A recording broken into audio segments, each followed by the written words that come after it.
إلا الذين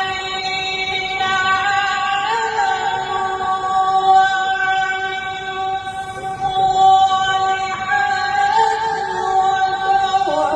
وتواصوا بالحق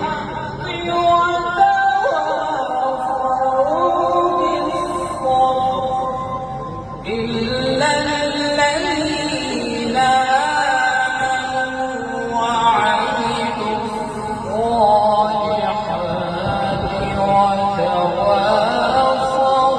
بالحق وتواصوا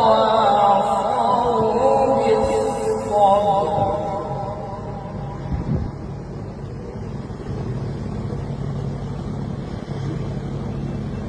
بسم الله الرحمن الرحيم.